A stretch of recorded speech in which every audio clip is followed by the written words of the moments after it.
I finally got to make a video on this subject. So, I see a lot of distractions out there in our society, in our world, and really it's all a distraction from the fact that we're in class warfare. I mean, it just seems like our minds are paying attention to these things that really don't matter, short-term pleasures, short-term distractions, but we're all being divided, weakened, and distracted while the rich and governments are extracting all the wealth we generate. Look, the thing that occurred to me before I even graduated college a long time ago was most people, the vast majority, are working hard their whole lives to end up with nothing. And I didn't want to end up in that boat, and to me, just my gut told me it was wrong. And I started a really long endeavor to research the subject, economics, business, finance, history, to figure out what the hell's going on, to sift through all the bullshit and actually see what's going on. And so when you look at where how your money comes in, why don't you end up with any wealth? Where does it go? Well, first you have rent, you have insurance, food, taxes. So income taxes didn't always exist. Um, People used to own their own homes. Insurance didn't used to be so mandatory because like healthcare costs didn't used to be so high. For a very variety of reasons, they have created a way where you end up with nothing. You get a paycheck coming in, and by the time you get your next one, it's all gone out to these various sources: rent, insurance, food, taxes, and so on. And these are all being sold to you. This money doesn't disappear. This money goes somewhere. This money is making the rich richer in some indirect way. Now, if you follow the money long enough, you can kind of see where it's going. But so this is where my study. Now, I've always been pro-capitalist, more for the free markets and freedom and property ownership. But all of history is class struggle. Um, the way people got rich, the way people made money changes over time. But because technology changes, supply and demand changes.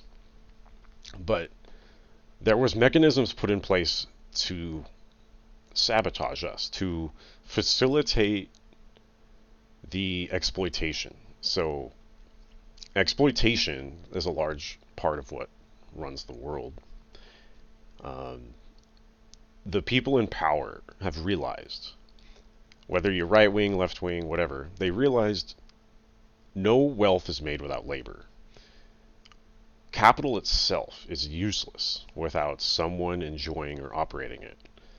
A phone can be amazing, but without someone using it, it's useless. A computer could be amazing, but without someone using it, it's useless. So someone needs to be toiling the fields, growing, picking the crops, doing all the garbage work that the rich don't want to do. And so they realize that someone has to do it.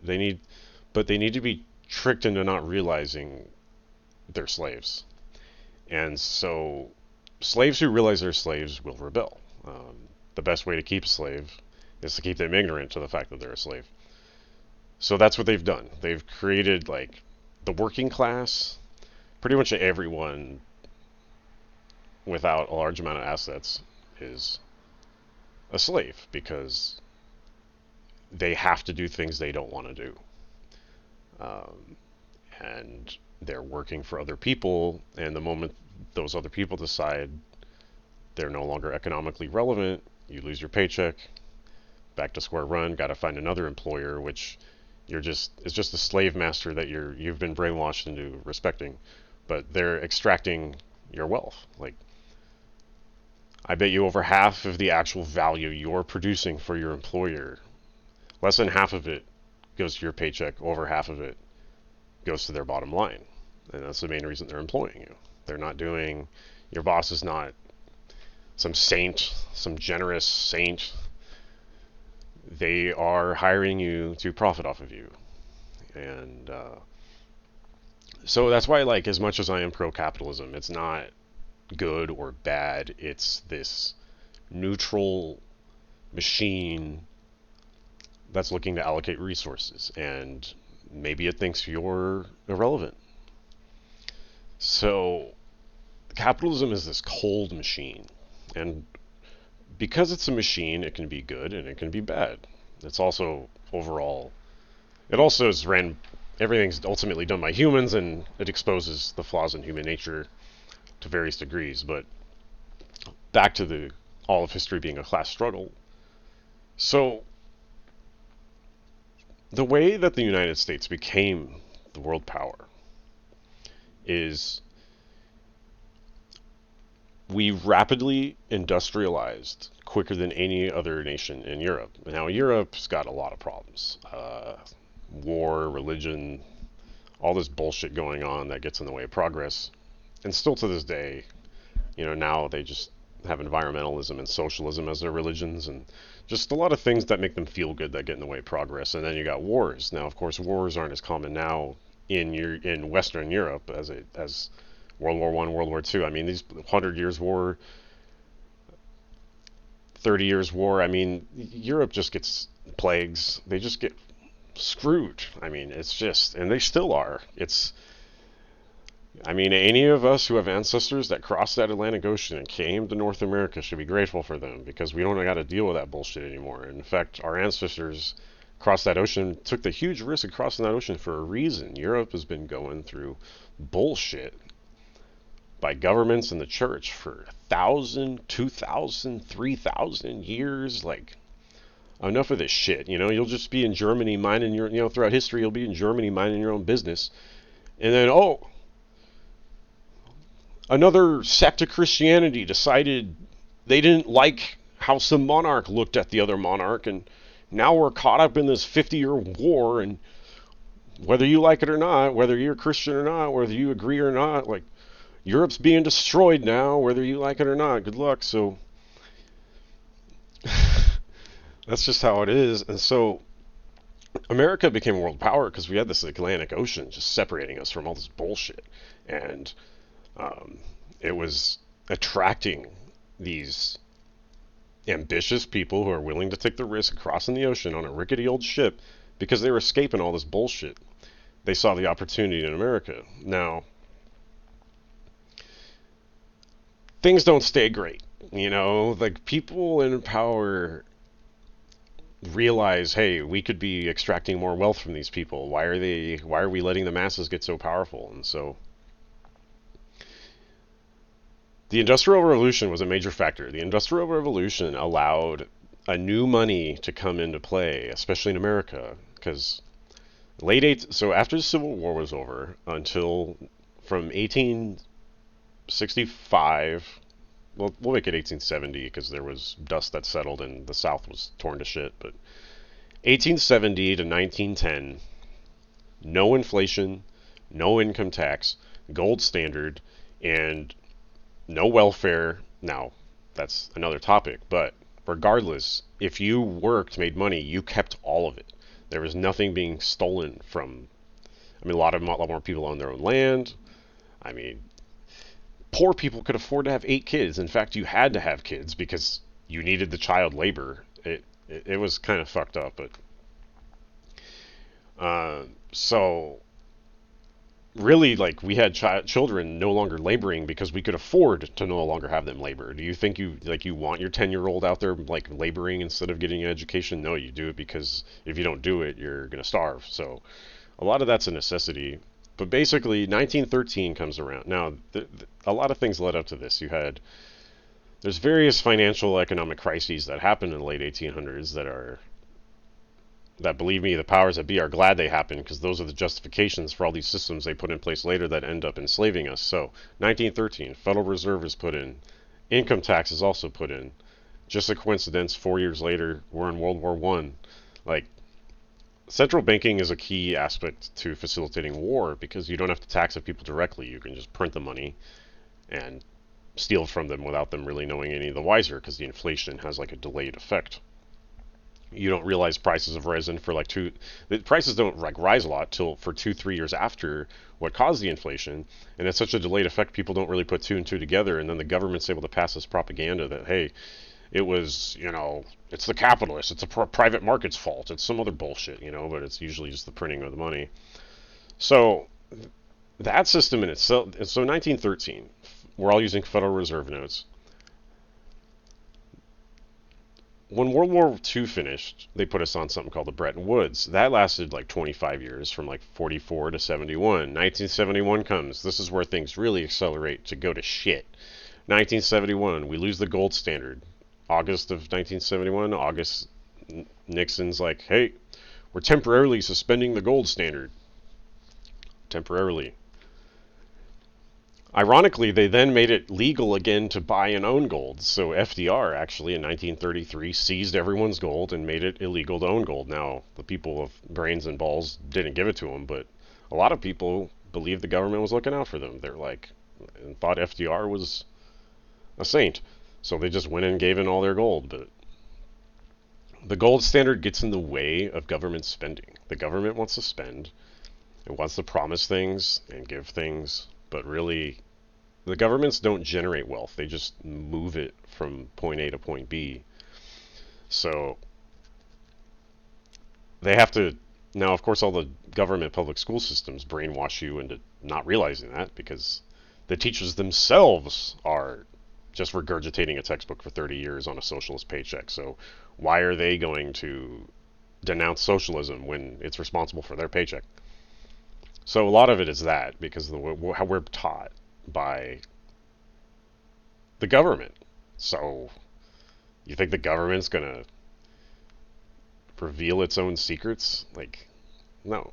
Like, it's creating a working class that it can extract resources from. So in 2008, this whole system broke.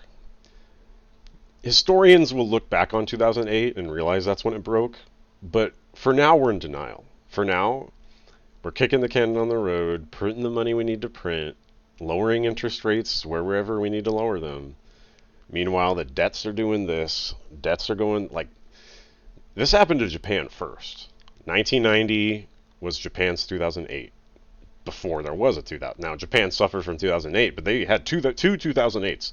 They had 1990 and 2008. It took them 30 years for their stock market to recover from 1990, because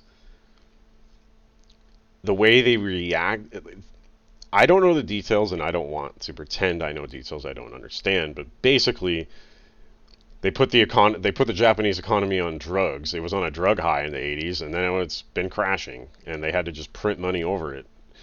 Look at the national debts of these countries, and then look at the interest rates of the central banks of these countries, and like, you'll realize that they're stuck. In 1980, they rose interest rates to 18-20%. That was to combat inflation of the 70s from losing the gold standard. What would happen if they did that again? What would happen if they rose interest rates to 18% today to combat inflation? More than all of the tax revenue that nation generates would be consumed by paying interest on debt. So you would have no money left over for military, Medicaid, roads, salaries of government workers, like Medicare is the big one, because we basically promised all the old people in perpetuity that we're going to pay for all their stuff, which is going to have rising costs. Knee replacement is going to cost more in 10 years than now. All these costs have not been factored in, but we've promised to pay for them. So, financial responsibility is the opposite of what the government does. It spends like a drunken sailor. It doesn't know how to make money. It loves to spend it, and doesn't know how to cut spending. It doesn't really know how to make money, and that's what's running the show, and that's what's giving us all of our propaganda and government statistics. And so then 2008, system breaks. We just keep kicking the can down the road, and then we're wondering why all the arts are getting worse, why the movies are shit, architecture shit, art is shit. Why aren't young people having kids? Well, that's because the money's gone bad. The money has gone bad, And if the money goes bad, everything goes bad, because it doesn't matter how hard people work. It doesn't matter how virtuous you are. You could be a genius saint working 20-hour days, doing everything right, being max, like working hard, loving everyone around you, not being selfish. You could do everything right, and you can't. If everyone in the nation did everything right, we wouldn't be able to pay the national debt. There's not enough money in existence. They've created this perfect storm. After I got done being angry at the evil people in charge, I started respecting the genius involved, because you have to, like, they've created this perfect system where we're stuck. It's like a drug addict where if we quit, we'll die. So imagine being the drug dealer in that situation. Like, yeah, you can quit, but you'll die. Like, they know they got us. So that's how these central banks are. Like, we need that cheap money. We need the cheap fake money to prop up our economy, or else everything just will collapse. Now, everything will collapse, but just not overnight. See, you can't make wealth out of nothing. You can't get blood from a turnip. Like, they're just delaying it. Like, instead of it collapsing overnight, it's going to be like a frog in the boiler situation where society is just going to collapse 1% every year. And the thing is with how percentages work, is you can lose 10% of your money every year forever. Because every year, 10% or less is less. And so, if every year you're losing 10% of a currency's purchasing power, theoretically, you're not gonna notice like as much as you would if everything just collapsed overnight, like you see in Argentina, like many times in the last 50 years. Now, there's a lot of variables here. We got the world reserve currency. We got, ever since the Soviet Union fell, it's basically the United States dictates everything going on. Like, yeah, China's an up and coming rival, but the US is like the only superpower remaining. China is arguably a superpower, but they don't have the we're the only nation that is irrefutably a superpower, and we're the only ones left standing. And so, kind of like from 1815 to 1915, where Britain could tell the whole world what to do and no one could tell it what not to do, the United States is in that position now. And China's the only one fighting back. Everyone else is just giving up and accepting that the United States will dominate them. China's the only one that's fighting back. So, I respect them in that regard, but I don't really know if they'll be able to. I don't know what China will look like in 20 years. I mean, compared to 20 years ago, you have to respect the level of wealth they've created, and they really worked hard as a people, but they have their own problems, and you can't really study the numbers of the economic statistics because those are almost all government propaganda. You have to admit what we don't know. We have to admit how blind we're flying blind, because so much of the economic statistics are government propaganda. But the MBAs and the educated people of the world aren't going to want to realize or admit that, so they're still flying blind, trying to play a rigged game with constantly changing rules that they don't understand what's going on. So now this is where I get to my solutions. Now, there's no way to save everyone. The fact is there's just not enough wealth to go around for everyone. We're broke. We have let's take the United States. We got 330 million people, and we're broke. You can't just look at the debt. Like, our country's pretending we have extra money, but we spend more than we make, and we've been doing that for a long time. There was like this weird point in the late 90s, but it doesn't ultimately matter in the end. In the end, the country's going broke. So what are my solutions? So the solutions that I mainly want to propose in this channel, it's like, I'm not just trying to be a doom gloomer, and there's no point in that. It's like, what do we do about it? Well, we can't save the country, but we can save a tribe. See, there's not enough resources for 330 million people, but there's enough resources for some people.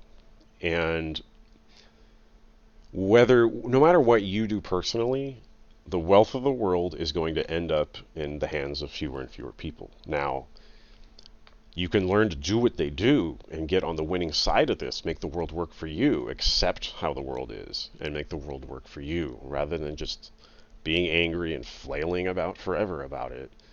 We have to be, how do we look out for our family, our tribe? You have to accept we can't save the nation. Now, you might have a patriotic bone in you that's bothered by that.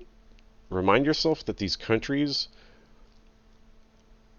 none of it won't matter in 500 years. Like, your ancestors had to leave where they came from at some point for a reason.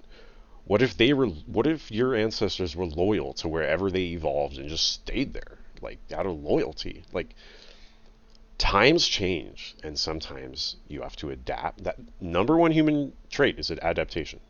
But if you fail to adapt, you'll die. And the organisms that do adapt well will thrive. Now, this could seem cold, but you need to be real. You can't survive off prayers and good feelings. So, the solution. You need to have ownership in businesses or tangible assets to survive or thrive in this system, because the system, once you do that, the mechanisms in place that are so perverse in society that hurt the working class then get reversed and start benefiting you. The Federal Reserve printing money will benefit you if you own businesses. All the propaganda that exists that gets people to love their slavery, your workers are now in that are you basically have slaves, and your slaves are indoctrinated to appreciate the opportunity to work for you. And they're generating land, they're generating resources for you. So basically, we go from being exploited to exploiting others. Now, if that bothers you, maybe you're not wired to be a capitalist. But if it doesn't bother you, then this channel's for you, because I don't see another way around it, because someone's got to do the labor. And I don't want my tribe doing it. We can convince some other people to do it. So now that's my cold philosophy outlook on it. Now, not everyone's going to agree with that, but I've accepted, like, I've tried being an angel. Like, you can't save this country. Like, the people don't want to be saved. You can go up to people and try to. The reason I'm making this YouTube video is hopefully people who are listening actually give a shit. You try to say this stuff to, like, people in person, they don't want to be saved. And I'm tired of trying to save them. In fact, I'm already starting to think it's immoral to try and wake someone up that doesn't want to be waken up. It's like yelling at a wall. But anyway, you need to take you need to constantly be taking a big percentage of your income and investing it, not spending it on shiny objects to impress people you hate that just enslave you to that object. Like, increasing the square footage of your home is probably not going to make you happier. Driving a Mercedes instead of a Camry is probably not going to make you happier. Having nicer clothes. Like, we all have our areas. We're all sinners, not to be too religious, but we're all sinners. We all have like a selfish streak in us. We have things we want to indulge in more than other people want to indulge in. Now, there's just you can indulge, but just not too much. You have to live within your means. Now, the whole purpose here is to amass more wealth and power so that we can buy more and still be living within our means. But you'll never be rich or free if you spend money you don't have. You need to make sure you're living off of your surpluses and not your deficits. So,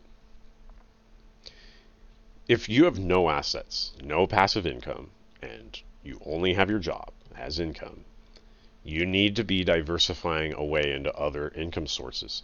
If you took half your income and invested it for 10 years, and then you lost your job for whatever reason, you wouldn't even need a job. Your assets would be generating the income passively that your job was giving you. Now, this is the way of thinking that you need to train yourself to think, because it never ends, right? Even when you get $7 million, you need to be investing a portion of your income for the future, because screw only 7 million, we're going to get that shit up to 10, right? And then once we get to 10, we're going to get that to 15. So it's not about settling, it's about living your life, and not just, you don't want to end up being so frugal that you never spend, you never live life, and you're just a bummer to everyone around you. And so that's why I think in terms of percentages, invest a percent, spend a percent. But so through ownership of assets, we can flip the tables around. Instead of the capitalists exploiting us, we can become the capitalists exploiting others. Now, you don't want to just be buying any business. Now, this is the big. This is you get all over those humps. You finally are able to put money aside and invest it. Deciding what business to invest in is a whole nother step. I mean, that's a whole nother thing to tackle. And most people get it wrong. But I really think that a big reason people lose money is because they don't think for themselves, and they just follow these media outlets and whatever's popular at the time. You do not want to buy popular stocks, and you want to learn how to study the financials yourself. Something that tripped me out, 90% of the wealth of the world is being moved around by people who don't know how to read financial statements. They don't, like, the retail investors of the world are not educated in, they haven't taken an accounting course. Do you think they have the attention spans to listen to an earnings call? You can accrue a huge advantage in this game by actually doing the work that no one else wants to do. And when you start digging into the financial statements of companies and you really start learning about them, it gives you a conviction in what you've invested in. Some of the companies I'm invested in have year-over-year revenue growths of like 50, 60%. Like, the stock price might go down in the short run because of psychology, but if a company's growing their sales at like 50% year over year, yeah, their expenses might be whatever they are, but it's a lot easier to manage your expenses when your revenues are growing, right? So that's not all of it. There's a lot to deciding what company to invest in, but growing revenues is the number one indicator. And so that's just I could make a whole nother video on criterias that can help you determine what's a suitable investment, but the revenue growth is the main one. So you have to realize that future monetary policy of the Western worlds will be to inflate away these astronomical debts. The debts of the countries are just way too high. They have no choice but to inflate them away. They cannot pay these debts off legitimately. So if you owe $30 trillion, what makes it easier to make your interest payments is if you make those dollars worth less. Okay, I can make my interest payment of 100, like 10 million a year or whatever. I'm throwing out numbers. It's a lot easier to afford 10 million a year if you make those dollars worth less. So that's what they're going to do. And because there's no real solution out of it, neither political party is going to talk about this. Something you'll notice is these political parties will never talk too bad about the Federal Reserve. And in fact, the mistakes of politicians will probably be used as scapegoats to keep people from hating the Federal Reserve. So, like Trump's tariffs, they're going to say, oh, the tariffs, Trump was at fault for this economic crisis, when really it was the Federal Reserve.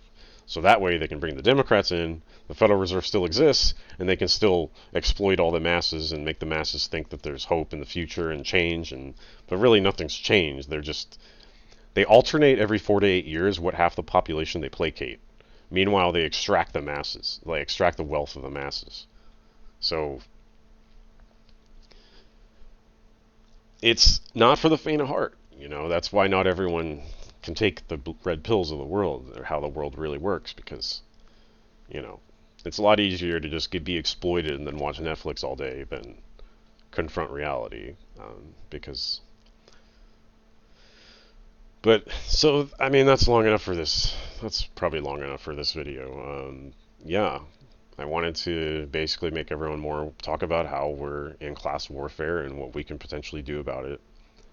Um, and really, the key is to make more money than you spend, because realizing that spending money usually doesn't make you happy, and depending, right, within extremes, but realizing that chances are you have to realize that you could take money to buy more income. Like when you buy stocks in a company, when you buy ownership in a company and it's profitable and it's growing, you're buying income. You're indirectly hiring people to make you money. So when you get uber rich, you can hire people to serve you and be your servants. We're not there yet. That's for when you're rich. When you're trying to get rich, you use your money to hire people to make you money, not to make your life, not to indulge in luxuries and comforts now, but you're hiring them to just go out there and make money for you to get, and then you're investing most of that.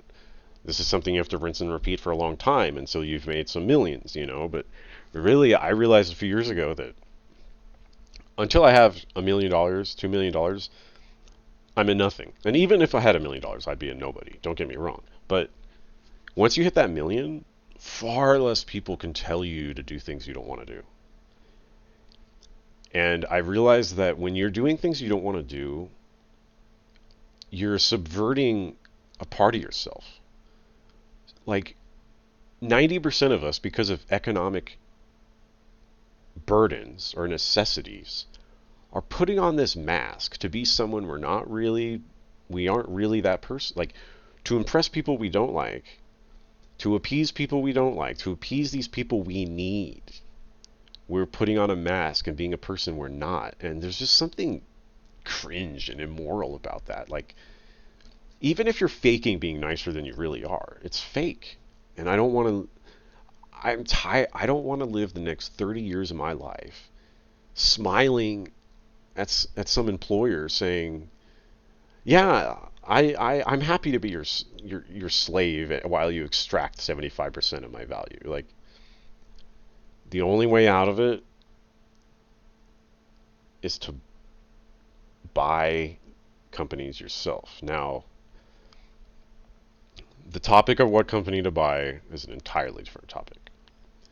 But I at least just wanted to get that out there. And that's why I'm so passionate about business, economics, because without this knowledge, you're just going to be chasing things that make you feel good and then die a slave. And then if you have kids, they're suffered. Like your children will have to suffer the cycle all over again. So anyway, that's enough for this video, but let me know what you think.